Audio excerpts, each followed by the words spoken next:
Alright, so we're going to grab our mold and we're going to put some powdered sugar on all of the areas that we are going to work on. Then I'm going to get my first color, which is going to be the special color. And in this case, it's going to be yellow because that's the one that I want to really stand out. Next, I'm going to then pre-shape the next color, which is white, away from the mold, just to make sure there's not too much excess fondant in specific areas and that there's more in other areas. Now you see here that I put some powdered sugar on my hands again. So when I'm pushing right now, the fondant isn't going to stick to my fingers. Problem with that is going to be if it does stick, then the fondant is going to remove and you might lose the perfect shape of that item. So there you have it. Now I'm going to go in with my X-Acto knife. Please be very careful. And you're just going to really do some detail work at this point.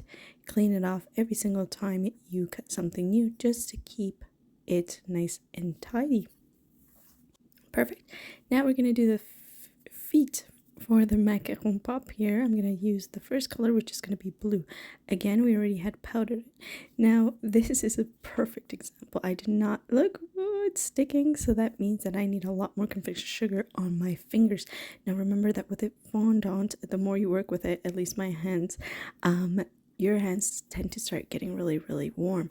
That means it's going to get sticky and it sticks to your fingers, so don't forget to add some powdered sugar to your hands as well.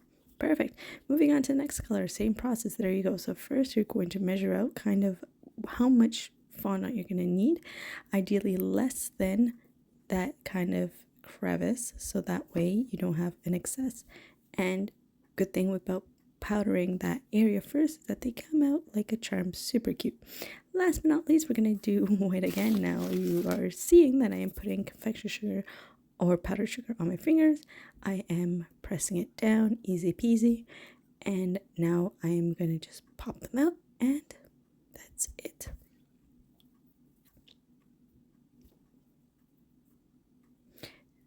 It's very important that you actually just bend the mold, not the fondant.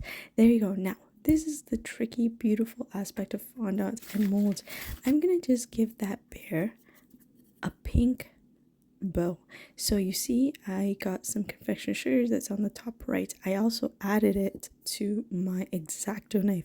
With that, it's not going to stick not only to not my fingers, but not to my X-Acto knife as well. Now I'm going to get my brown color. Now that I put all this detail work out of that bow in pink, I'm just removing here the excess amount of fondant at the top because I don't want it to be too thick. And remember, if you add extra fondant, you're just losing product as well. Perfect, beautiful. Now we're going to repeat the process one more time with the blue. Here we're going to do a blue bow, and you see that it's very important that I use my X-Acto knife with some powdered sugar because it's going to cut and push away the fondant just to keep it really nice and neat. Because you can see with the pink one that it's just the bow that gets that color. Gorgeous. So now I'm going to go again with my brown, and I'm making sure that I'm tucking all the folded fondant towards the back, as you could see, because the front of my bear needs to be nice and smooth to have a beautiful, neat finish. There we go. Perfect. Now I'm going to make sure I bend the mold, not pull the fondant. And there you go. Beautiful. Now I'm going to just go on piping my ganache, in this case chocolate ganache. Start in the middle, swirl it around, do a little swish. Oh, look at that beauty. All right, keep it going. All right, there's two ways that we can one from this in regards to adding the stick for the macaron pop.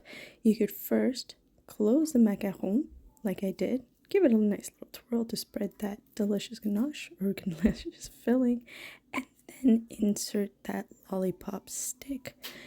Option number 2 is that you could grab your lollipop stick, place it in the middle of the macaron pop, and then close. Just like that. Now personally, I prefer option number 1. It gives me enough time and power to kind of move that ganache around as I see fit. With practice, you will learn how to close the macaron sufficiently to hold the lollipop stick. Now let's get to the decor. I love it. So you're going to pop those into the fridge, take them out, and now you're going to add your fondant details. Like I showed you at the beginning, all you need is a brush and water. Now please don't add too much water. You just want to make it a thin amount so it sticks on the macaron. Now you're going to have to add something a little bit more sturdy, like a ganache, to get that bear stuck on the lollipop stick. Pop that into the fridge and you're ready to go.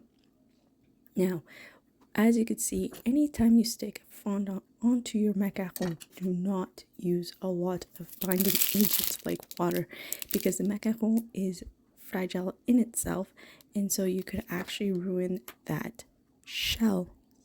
FYI, I've done it before. Not a good look. So there you go. Move on. Once you're done gluing all these things, you're going to pop them in the fridge just to make sure that ganache and everything is much easier to work with.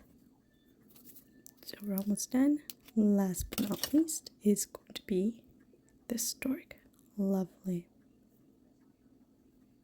Next order of business is your sprinkles. I use this lovely funfetti kind of looking mix.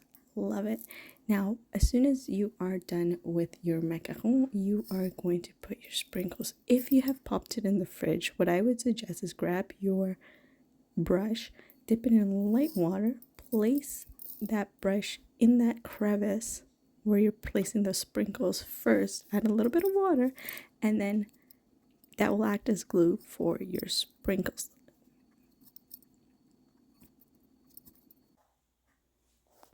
Then I went in with black food coloring and I did the details for the noses and the eyes, and I added some gold for the little bag of the stork, add some bows, and voila!